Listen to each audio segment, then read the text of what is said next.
Warning, this content is for entertainment and educational purposes only. What's up, Gym Bros? Big Paul here today with another Anabolic Q&A. This is where I answer your questions about training, nutrition, and responsible performance enhancement, all while getting you better results while keeping you safe from the stupid crap you bros like to do. I have some awesome questions lined up today from my school Anabolic Bodybuilding members community and from a few YouTube users. Some of the questions include, what is a safe and responsible way to use PEDs for post-menopausal women? Is Microdosing Tren 50 to 100 milligrams per week actually worth it? Are GLP1s like Reta replacing Clenbuterol on contest prep, and is it safer? How should you train as a complete beginner before transitioning to a true bodybuilding routine? We'll dig into all these questions and more in just 1 second.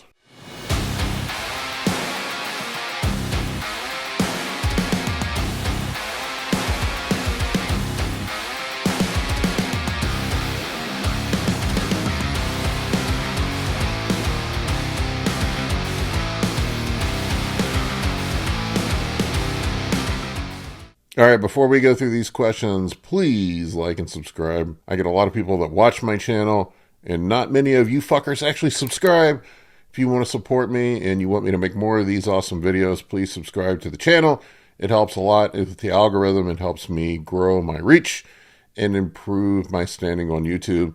I appreciate the help. It would mean a lot to me. All right, first question I got up today is from Jose Apera.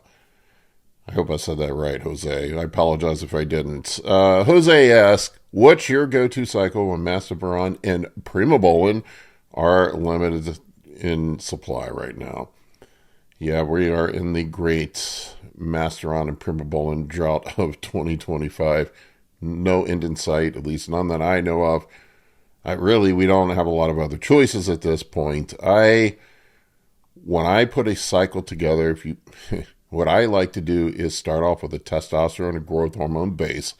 Those are the two bioidentical hormones that probably have the least side effects. We know what the downstream metabolism of those two look like in a human body. So that's where we start off. And then we supplement in other things as needed to leverage better effects, growth, mitigate side effects, other things that come along with using those compounds. And right now our choices are very limited. If you want to know how to put a cycle together, I do have my cycle cheat sheet you can pick up on the website for $30. Go into detail about how to put cycles together.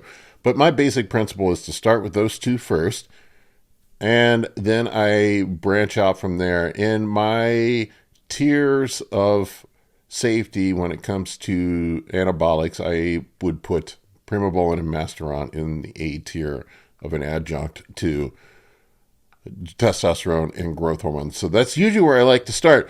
But as you pointed out, those are not readily available at this point. The reason why I like Primo and Finasteride is they both modulate and deal with estrogen side effects. As you push up testosterone, estrogen starts to become a problem.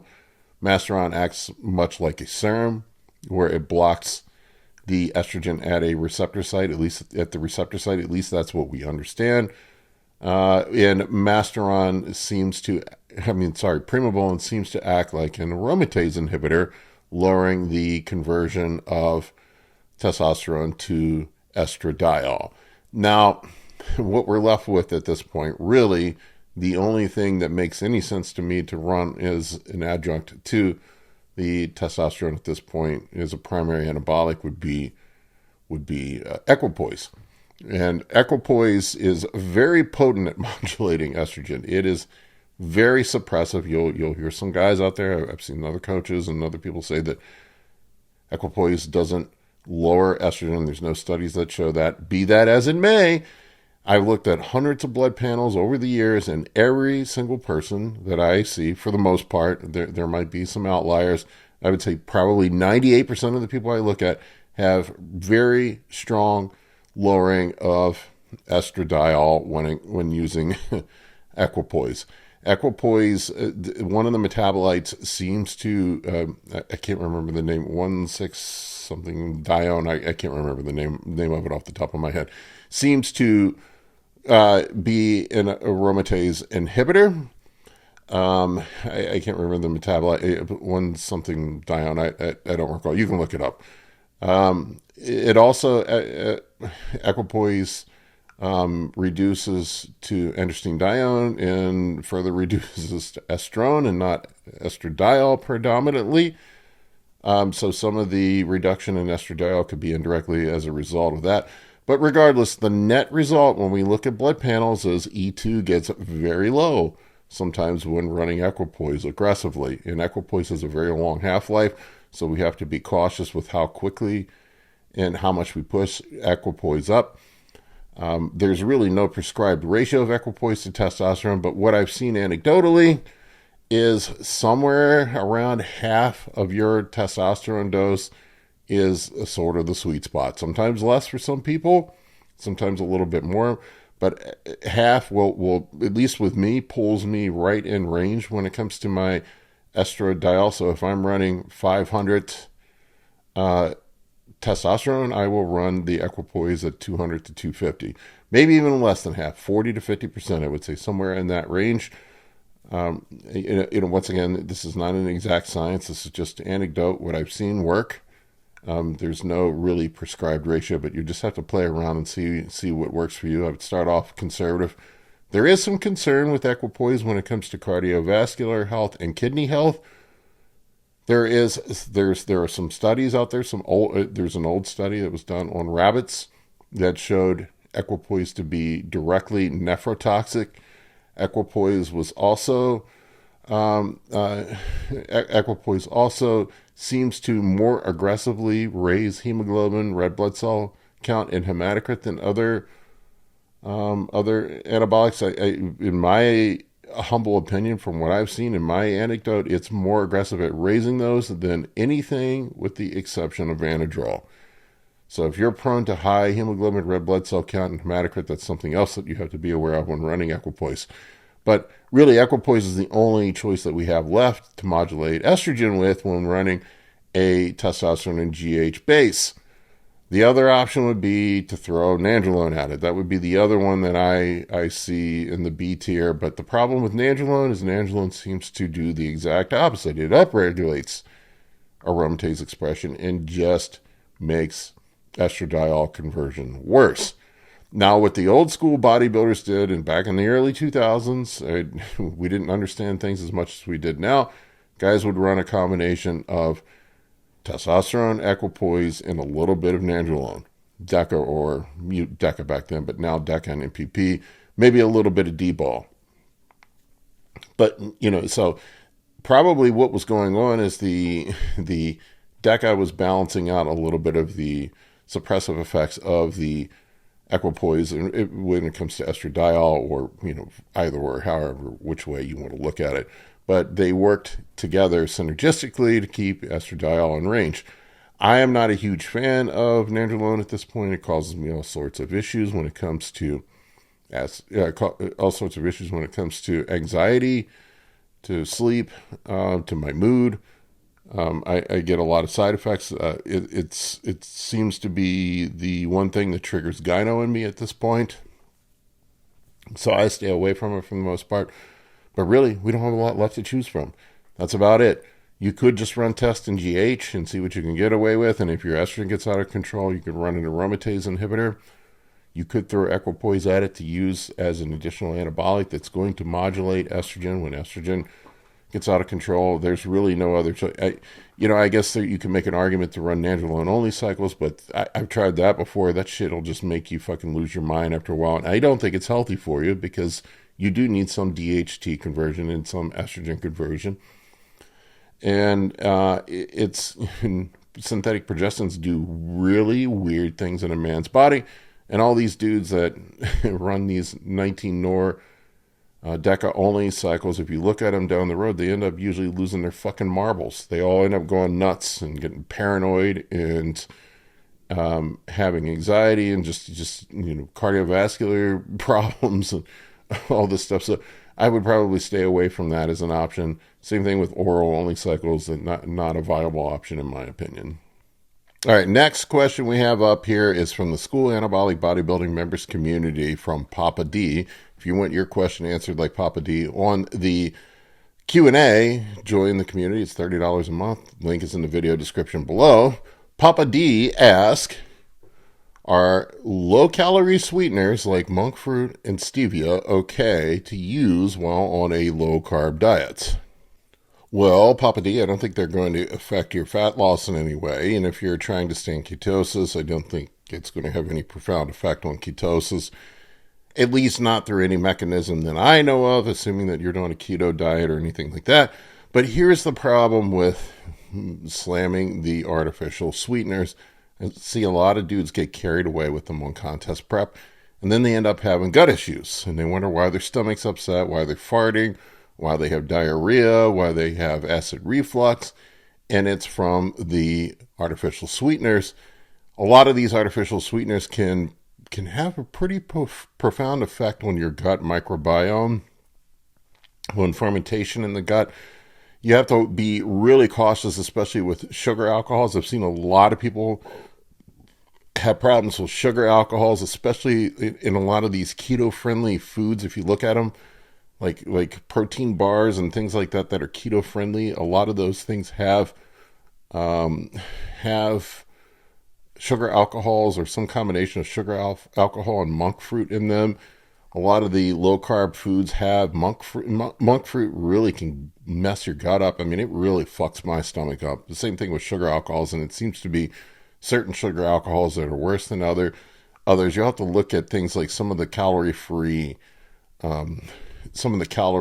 sauces that dudes use, like if they're dumping some of the calorie-free barbecue sauce all over their food. I know a lot of the GU stuff you have to look at, I think, has sugar alcohols in it. If I recall correctly, I apologize if that's not the case.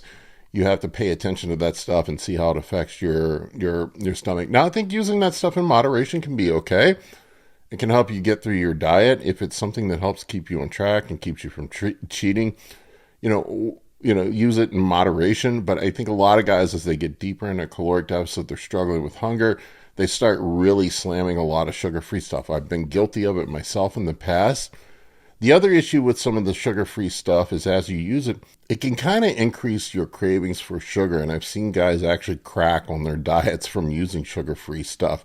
They start having sugar munchies, and then they end up wanting to eat high sugar foods. And a lot of times when they come off the diet, they end up just binge eating sugar and sweets and donuts and shit like that when they come off the diet. So another thing to consider. But yes, you can use them. I would use them in moderation. I would pay attention to your gut health. Wouldn't go crazy with them. Limit that stuff, only as needed. And I wouldn't make it a regular part of your routine. I know some dudes are dumping shit that has, sugar-free shit all over every meal, and then they end up wrecking their digestion. Just be careful with it. Be smart about it, and listen to your body. All right, next question I have up here is from a YouTube subscriber. This one is from J.W. Williams. J.W. asks, any thoughts on post-menopausal female cycles for aesthetics and fat loss? She's already on test, estrogen and occasional oxandrolone. What about other options for dosing that make sense? Well, I would start off with the typical hormone replacement stuff. She should probably be connected up with a good hormone replacement clinic. I will say this, that a lot of times OBGYNs, endocrinologists aren't that great with giving women what they need. Now, they recently removed the red label warning from hormone replacement for women, so maybe that stuff will be more accessible. But I would say a low-dose TRT, estrogen patch, usually they put them on estrogen, and some sort of progesterone is typically the baseline for women. Now, as far as other drugs for physique enhancement, things that I would consider, what I would be concerned about: virilization, hair loss, changes in voice. Those are things that I would be concerned about as a woman. Anything that is a anabolic androgenic steroid is going to potentially cause that, even the mild stuff like Anavar. I would say a low-dose Anavar periodically. I would not run it for more than 6 weeks at a time. I would use non-androgenic solutions as a potential, as another potential physique enhancer. Things that I see women do quite well with that aren't going to risk virilization are going to be things like growth hormone. You could also consider Clenbuterol at a low dose. GLP1s are another option at this point. Some of the peptides we have out there for fat loss, MOTS-C, SLU, PP332, things like that are going to help with fat loss and recomposition. And sprinkle a little Anavar in here and there. Primo is pretty much non-existent at this point, so that's not even really an option. But I would be very cautious with anything that could cause virilization, especially if you want to preserve looking like a woman. Some women just don't give a fuck and want to be as big as shit, and that's fine. That's your prerogative if that's what you want to do. But if she wants to maintain her femininity, I would very cautiously limit my exposure to AASs. Stick with the stuff that's non-virilizing, like what I said with Clenbuterol, with growth hormone, peptides, some of these other options that we have. Be on a baseline of HRT and start from there. I think that would be the wise way to go about it. All right, next question here is from the School Anabolic Bodybuilding Members Community from Westside. Aaron, Westside asks, when training someone who has never lifted before, what should their program look like? Exercise selection, frequency, rep range, and duration before transitioning into a PPL or a bro split. I think a PPL is a great place to start, personally. I mean, you could do an upper-lower split, but I don't know why you wouldn't start with a PPL, to be honest with you. And this also assumes what their goals are. Are they trying to lift for strength? Are they trying to lift for physique enhancement? Are they looking to be a bodybuilder? Are they just trying to get in shape? I find PPL to be a great split for everybody. It really works well. It's my favorite splits. I've tried every fucking split known to man.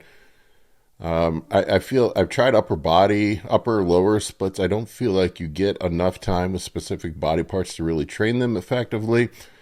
I feel like PPL is a nice middle ground between a bro split and an upper lower. I would say for a beginner, usually what I would focus on is just some principles. Don't think about it so much as rep range or exercise choices or split, but I think it's mastering the basics, learning how to lift, learning how to get the most out of the movement. I would start with basic movements, maybe even use compound movements to start off with, bench, squat, deadlift, things like that.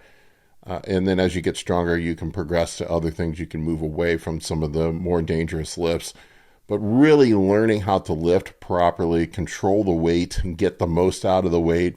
Lift progressively. I think at the beginning, it's very important to probably logbook, track progression, work on getting stronger, make sure that your execution is solid and consistent when it comes to how the exercises work, and progress those weights up as the as long as you're staying within the constraints of good form. Don't cheat your form to get more weight up. Don't be so obsessed with the logbook that you're trying to cheat things to move the numbers up. But I would say some form of progressive overload is going to be very important in the beginning. And then eventually that you get to a point where there's only so far you can take those lateral raises up. There's only so far you can progress your bench press. And then it gets to a point, like after a while, like you get so fucking strong if you get to the advanced stage that some of the stuff that you progressed before gets dangerous. Like if you're incline pressing 405 for reps, I mean, how much further are you going to take things? It starts to get risky at that point. So then you might need to modify your training. You might need to think about bringing in some machines and other things. But I would say progressive overload, PPL is just fine. Rep ranges, I mean, probably 8 to 10 reps for a beginner. Really focus on executing the exercises properly, not cheating. Logbooking, learning how to eat. I think that's another thing. A lot of beginners just don't really the diet is so important, man. I think so much progress is lost by not following a strict diet. That's also another thing that probably needs to be mastered at the beginning. You don't have to track and weigh and measure everything, but start eating like a bodybuilder. Meat and rice 4 or 5 times a day. And really get the basics buttoned up. And if you start there, I think you're probably going to have some great progress. All right, next question I got up here is from YouTube subscriber Ryan Mathis. Ryan asks, is microdosing Tren 50 to 100 milligrams per week worth it, or should I stick with the typical 300 milligram dose? I mean, Tren is extremely potent, and it has some unique properties that we can't get with other compounds. How it suppresses the glucocorticoid pathway, how potent of a binding affinity that it has with the androgen receptor in fat tissue and promotes lipolysis, how it affects nutrient partitioning. It's really, as far as we know, it might be the only anabolic that you can effectively grow in a deficit. It has some very unique properties that we are trying to leverage that we don't get from other compounds. And so a lot of times you can get a lot of those effects with a really low dose. You can get away with 10 milligrams a day, 60 to 70 milligrams per week, and leverage a lot of those doses without a lot of the nasty side effects that guys get. I remember back in the day, that when the guys were running Tren Hex, the Parabol, and I think they were 78 milligram amps, something like that. And by the time you factor in the weight of the drug itself, it was probably something like 55 or 60 milligrams effectively. Guys were taking one of those a week. That was what the dudes were using, back in the 90s, were using in prep. So they were essentially using 60, 70 milligrams a week and getting a lot out of it. I believe Dorian Yates, when he talked about his old cycles, talking about running those doses similar to that. So you don't need to throw the sledgehammer at it. If you are getting a lot out of that, then run that. I mean, when I ran it on contest prep, I don't think I ever ran more than 20 milligrams a day. So 20 to 25. So somewhere like 140 to 175 milligrams a week was plenty for me. Plenty. And in fact, it was probably too much. I couldn't fucking sleep. I remember the one time I did go up to 300 plus milligrams when I was younger. The side effects were just intolerable. And it's extremely potent on paper. Now, keep in mind, this is Hirschberger's essay, that we know these don't really translate to real life that effectively, but it is five times as androgenic and anabolic as testosterone. So, just keep that in mind. It's extremely potent, so a little bit will go a long way. I would say start off low, see what you can get away with. If you are going to run it, I would limit your duration of exposure to it, probably not more than 6 to 8 weeks, something like that. You don't want to be on it nonstop, and you don't want it to cook your noodle. Guys end up fucking going crazy that run it all the time. You can look at the dudes on social media that were running a lot of Tren. They all end up melting their noodle and absolutely losing their fucking minds over a period of time. So I would limit exposure, keep the dose low, do short runs of it when you need to recomp, and keep it at that, man. See how things go from there. All right, next question I have up here is from the School Anabolic Bodybuilding Members Community. This one is from Joshua P. Josh asks, is Clen use declining now that retatrutide is rising in popularity? And does Reta have a better safety profile based on the way bodybuilders dose it? Well, the short answer is we have no idea if it's safer long term. We don't have long-term use data on retatrutide right now. It is in phase 3 clinical trials. It is yet to be approved for human use by the FDA. It likely will be. It looks like it's on a fast track to getting approved in 2026. But we just don't know right now if it is safe for long-term. Clen is the long-term established sledgehammer that we use for fat loss in bodybuilding that's been around and widely used in our community for 30 plus years, probably since the mid-90s, I would say. It's the first time I ever heard of it being used. It is a beta agonist, and Clenbuterol is very effective. Now, the downside with Clenbuterol and running a bunch of stimulants on contest prep is the effect that it has on cardiovascular health. It, potentially detrimental to cardiovascular health, whereas retatrutide seems to be beneficial. I will say this, I saw quite a few guys last year on contest prep using GLP1s and peptides such as MOTS-C and SLU, PP332, when they were on, it's not, SLU is not a peptide, but But you get what I'm saying. MOTS-C and SLU on contest prep along with a GLP-1 like Reta or tirzepatide.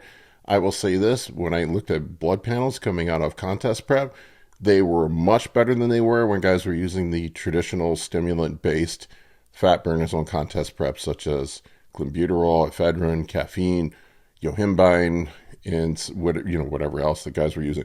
I saw much better blood panels and overall health. I also saw guys that were resistant to fat loss losing weight like that. I mean, just weight falling off without any really radical changes with, guys that were resistant before. Now, the downside, what I've seen, and this is just anecdote, and other people will say that's not true. This is just what I saw. I contest prepped a lot of fucking people last year. 60, this past year, the 2025 season, I contest prep close to 60 people or over 60 people. The GLP1s do seem to make it harder to stay full. It's just specifically retatrutide. The guys that ran the GLP1s seem to have a harder time staying full and filling out. What I was doing with guys that were choosing to use it on contest prep, I was yanking it out the last couple of weeks before a show to help fill them out. It does seem to have some sort of effect on glucose metabolism and glycogen synthesis, where guys, I know the glucagon agonists in theory should only affect liver glycogen, but there is some other effect where it just seems like guys have a hard time filling out. They just don't look as full when they're running it, in my experience. Now, from what I understand, and I apologize, Nick, if this is incorrect, Nick Walker used it on his contest prep. Nick's big as fuck, and it didn't seem to affect him, but I would say if you're a high-level competitor and you want to play a conservative, I would probably yank it out at least a couple weeks before the show, just so you can fill back out. Just my 2 cents, if you wanted to play a conservative. But yes, I would say overall, my guess right now, we don't have long-term data on this stuff. My guess is that it's probably safer for you to use a GLP-1 than it is to use the traditional stimulant-based fat burners as far as long-term health considerations go. All right, next question here is from David H. from YouTube. He's a YouTube subscriber. David asks, if I'm running 600 milligrams of testosterone, is there any benefit to adding 250 milligrams of EQ, 250 milligrams of Masteron, or is it better increasing just one compound? I don't like adding multiple compounds at a time. I like starting off with adding one at a time and seeing how it goes. And really, I don't know why you would want to double up on EQ and Masteron, assuming you can even fucking find Masteron at this time. I probably wouldn't run both side by side. I would pick one or the other based on what your needs are. I don't know. I would think if you ran EQ and Masteron side by side, you're going to end up being too dried out, especially in an off season. Maybe on a contest prep, I could see a compelling reason for running it that way, but I would pick one or the other. EQ is going to lower estradiol, probably aggressively so from what I've seen on blood panels. Masteron doesn't seem to lower estradiol. It anecdotally, it acts as a serum, from what we understand, a selective estrogen receptor modulator, where it blocks the estrogen at the receptor site. So if you're a guy that tends to run lower estradiol, I would say Masteron is a better choice. If you're a guy that tends to be a high or aromatizer, then maybe Equipoise would be a better choice since it modulates estrogen more aggressively. So those are really your kind of choice, and then you can build your cycle out from there. If you want to know more about how to build an effective cycle, I have my cycle cheat sheet you can pick up on my website. It's super cheap. It's $30 if you want to, have more detail on how to do it and mitigate side effects and build a smarter cycle. I have all that laid out there. But anyway, I would pick one or the other based on your unique physiology, how you convert estrogen, how you handle side effects, and see which works best for you. One or the other, not both. All right, next question here is from the School Anabolic Bodybuilding members community. It's from Dave L. Dave asks, can taking Finasteride affect testosterone levels? Well, Dave, Finasteride is a 5-alpha reductase inhibitor. It's going to block the conversion of testosterone to dihydrotestosterone. So in theory, that would leave more testosterone intact. I would think downstream it may increase estrogen conversion because of how it affects testosterone. Think of it this way: you have a bucket, you pour testosterone in the bottom. There's two holes poked in the bottom of the bucket. One of them is estrogen, the other one is DHT that are coming out the bottom. DHT, from what I understand, is static as far as conversion rate. Testosterone to estradiol is very unique based on the individual. Everybody converts at different rates, and your body seems to self-regulate. A lot of times if you push the testosterone too high, more than what your tissue can handle as far as muscle mass goes, you just end up with more estrogen conversion. So I would say, yes, could increase testosterone levels. There's also some other downstream negative effects that happen with 5-AR inhibitors. Guys end up with post-Finasteride syndrome where they can't get fucking boners ever again. I'm just not a fan of 5-AR inhibitors unless you have prostate issues or you're using it for hair loss. And even then, I don't even think it's that great for hair loss, especially if you're running other compounds. You can't run DECA with it. You can't run a DECA with it. It actually messes things up even worse with DECA. It blocks the conversion to DHN, which makes DECA even more potent at hair loss. There's just so many potential negative downsides. Lower libido, it can affect your mood. DHT is actually very important in a man's body for mood, libido, erectile function, all the things that make you a man, aggression in the gym, all of these other things. I just, unless there's some medical need for the 5-AR inhibitor, the finasteride, I just wouldn't run it, man. I'm not a fan of it. I don't think it really benefits you in any way. DHT is very important for muscle growth because it is what's going to drive aggression when you're lifting weights a lot of times. So I don't know. I would personally, man, I'm not your doctor. I'm not telling you medical advice. If your doctor says he wants you on a 5-AR inhibitor, I'm sure he has valid reasons for it. But me personally, I would avoid 5-AR inhibitor use at all costs. I just have not had good experiences with it. All right, next question from the YouTube section here. This is from YouTube subscriber South 97 North. South asks, I'm 260 pounds at 24% body fat and can only train 2 to 3 days per week while in nursing school. What should my calories be to cut before graduation? I can't tell you what your calories are going to be, man.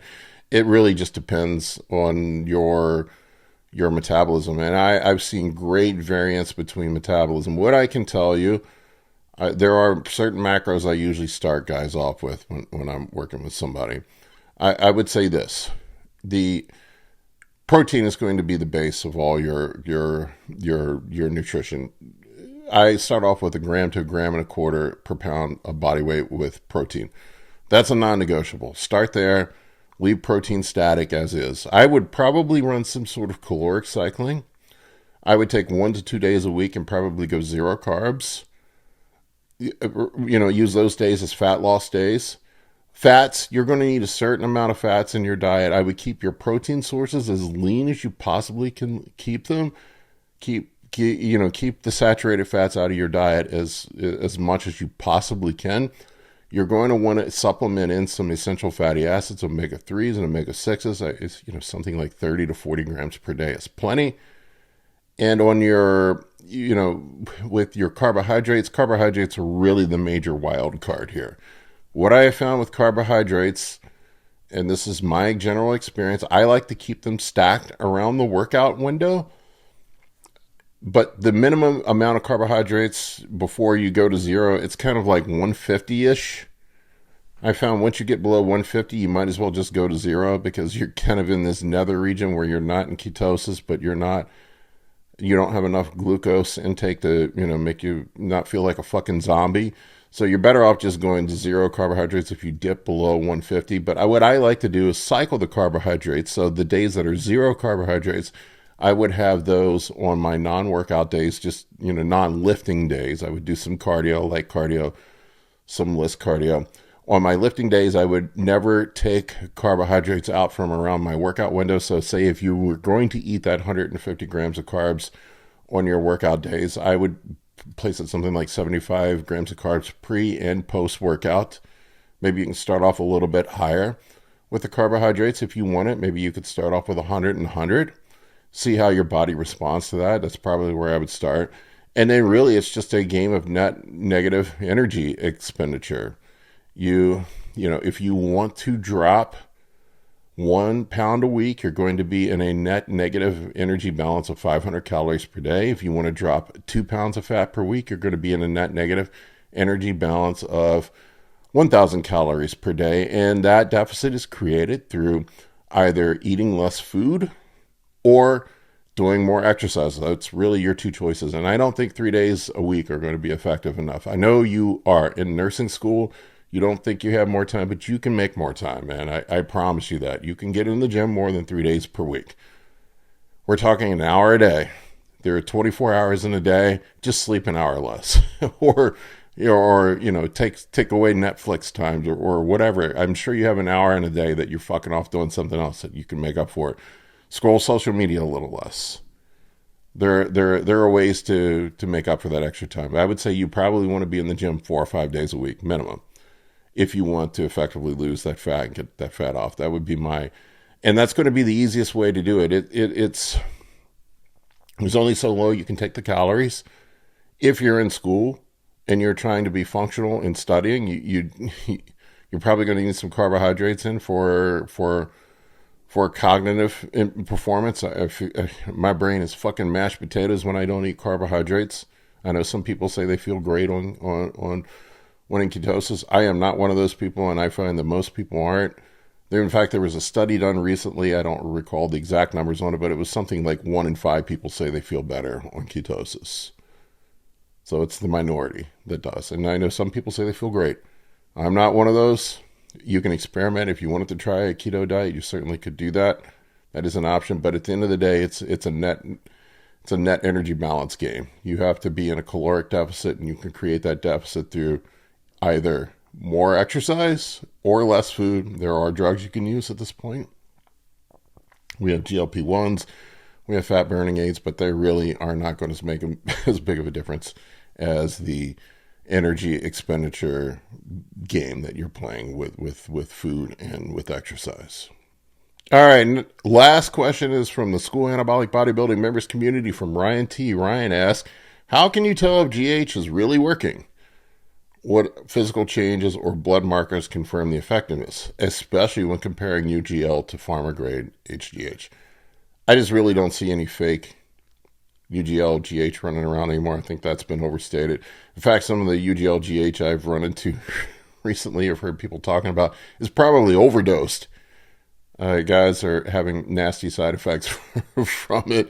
I mean, side effects that you can look out for, and not everybody gets them, and side effects are not indicative of effectiveness. So don't let that be what you use as your measuring stick. But people get numb hands from the carpal tunnel, water retention, sleepiness, all of these things that happen from GH. But not everybody gets that. If you don't get those side effects, it doesn't mean that it's not real. It's not working.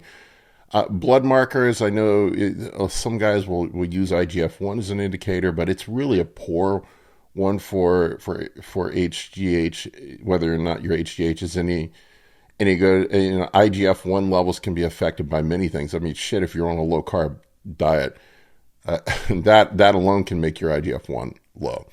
If you have low estrogen, your IGF-1 can be low. So that doesn't mean that the HGH is ineffective. The only effective blood marker that I know of that you can do is you can take your GH 2 to 3 hours before your blood work. It takes about 2 or 3 hours for growth hormone to peak, and you can get your serum growth hormone levels checked and see if those are high. Probably the simpler thing would be to just send your HGH off for lab testing and see if it's actually real if you're concerned about that. And really, HGH is a slow burn. They're really, you don't really notice it when you're on it. It's a slow burn. It takes time. There's small effects over a long period of time that happen with growth hormone. It's not like something that you just say, we wake up one day and I'm like, damn, I'm on HGH. It's not like running Tren. When you're on Tren, you fucking know you're on Tren. When you run D-ball, you know you're on D-ball. It's not like either one of those. There's no real clues that you're on HGH. It's a slow burn. It slowly affects body composition over a period of time, growth, etc. Other than some of the side effects that guys have, and even those accumulate over a longer period of time. It's not like you wake up day 2 after taking GH with numb hands. Whereas if you take Tren, you know you're on Tren within 2 days. So don't expect immediate noticeable effects from taking growth hormone. I would say if you're concerned about whether or not it's real, just send it off for testing. That's probably the easiest and simplest thing to do. There's no real blood markers that are reliable or dependable for testing, and it's kind of complicated to do the whole serum GH test anyway. And by the time you went through all that and spent the money on it, it would have cost you the same. Just send the damn shit off for testing and see what you actually have. And that would be my suggestion, man. If you're concerned about whether or not it's real, just send it off. All right, folks, that's all I got for you on this one. I appreciate all you motherfuckers, even the guys that hate me and say nasty things in the comments. I feel you. You didn't get hugged enough as a child. You need more hugs. I'll give you a hug if I see you in person. We all love you. I love you. Be a better person. I'll see you guys on the next episode. Appreciate you, dirty motherfuckers.